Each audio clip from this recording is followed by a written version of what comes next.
حدیث میں آتا ہے ابن ماجہ کی چیپٹر نمبر 16 حدیث نمبر 219، جو اللہ کے رسول کہتے ہیں یا ابو در، تم اگر ایک آیت کو سمجھو گے وہ 100 رکعت نفل سے بہتر ہے۔ اللہ کے رسول فرماتے یا ابو در، تم اگر ایک قرآن کی آیت کو سمجھو گے وہ 100 رکعت صلاح، نوافل صلاح سے بہتر ہے، اور ایک رکعت میں کم از کم سورہ فاتحہ تو پڑھنا چاہیے آپ کو، کم از کم 7 آیتیں ہیں، 100 رکعت میں کم از کم 700 آیتیں ہیں۔ تو اللہ کے رسول فرماتے ایک آیت کو سمجھ کے پڑھنا، سمجھنا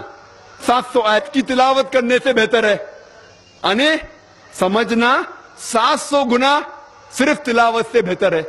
اللہ کے رسول فرماتے ابن ماجہ میں، اور یہ صحیح حدیث ہے۔ ہم لوگ سے پوچھتے ہیں قرآن شریف کیوں نازل کیا گیا، تو لوگ کہتے جب اوپننگ سرمنی ہوتی نا،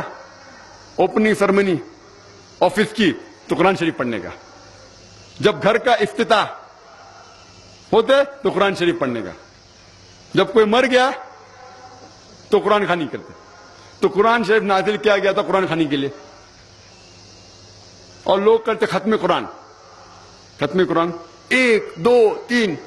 ختم قرآن کے رمضان میں 3 بار 4 بار 10 بار، الحمدللہ آپ کو ثواب ملے گا، انشاءاللہ ملے گا۔ لیکن اگر آپ رمضان میں 2 بار ختم قرآن کرتے ہیں، میری یہ رائے رہے گی کہ 1 بار عربی میں پڑھو اور 1 بار ترجمہ پڑھو،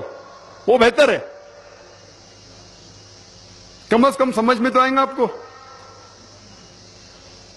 اور اگر آپ چاہتے ہیں کہ اوپننگ سرمنی میں قرآن خوانی ہو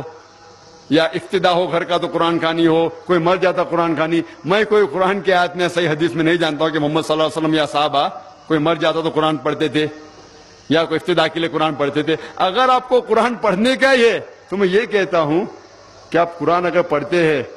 100 مائل کی سپیڈ کے اوپر، 30 لوگ کو بلاتے اور 1 گھنٹے میں ختم کرتے، تو میں کہتا ہوں کہ 2 گھنٹے کے لیے بلاؤ، عربی بھی پڑھو ترجمہ بھی پڑھو، نہیں تو 30 کے بدلے 60 لوگ کو بلاؤ۔ ایک آدمی اگر 1 پارہ پڑھتا ہے تو ایک آدمی کو بولا آدھا پارہ پڑھو عربی میں اور آدھا پارہ ترجمہ پڑھو، کم از کم وہ قرآن تو پڑھنا حدیث میں لکھا نہیں، لیکن کم از کم اگر آپ ترجمہ پڑھیں گے تو آپ کو علم تو حاصل ہوگا اور انشاءاللہ کچھ چیز کے اوپر عمل تو کریں گے۔ تو قرآن کو سمجھ کے پڑھنا بہت ضروری ہے، بہت ضروری ہے۔ اور ایک مثال میں پیش کرتا ہوں کہ اگر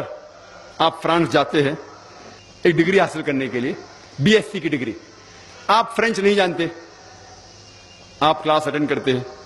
کلاس اٹینڈ کرتے ٹیچر استاد آپ کو پی دیتا ہے، پریزنٹ، بولتے ہیں حاضر ہے، حاضر ہے تو پی لکھتا ہے، present, P four present, English میں پریزنٹ۔ آپ پورا سال پریزنٹ رہتے، پی ملتا ہے آپ کو، آپ خوش ہے۔ جب ایگزامینیشن آتا ہے تو کوشچن پیپر، سوال کا جو پیپر ہوتا ہے وہ آپ کو فرینچ میں ملتا ہے، آپ کو فرینچ نہیں آتی، آپ کچھ سمجھ نہیں سکتے، لیکن ایگزامینیشن میں بھی آپ کو پریزنٹ ملتا ہے، پی۔ کیا آپ جواب دے سکیں گے پیپر کا؟ آپ کچھ سوال ہی نہیں سمجھے تو جواب کیا دیں گے؟ تو یہ پی جو ہے وہ پریزنٹ کے لیے، پاس کے لیے نہیں، آپ ایگزامینیشن میں فیل ہو جائیں گے۔ تو آپ صرف قرآن شریف عربی سے پڑھیں گے، آپ کو پی ملے گا، لیکن وہ پی پاس کے لیے نہیں ہے، پریزنٹ کے لیے، موجود، حاضر۔ ہمیں غلط فہمی ہے کہ ہم پڑھیں گے تو جنت میں جائیں گے، صرف پڑھنا کافی نہیں ہے، پڑھ کے سمجھو اور قرآن مجید پہ عمل کرو تو انشاءاللہ آپ جنت میں جائیں گے۔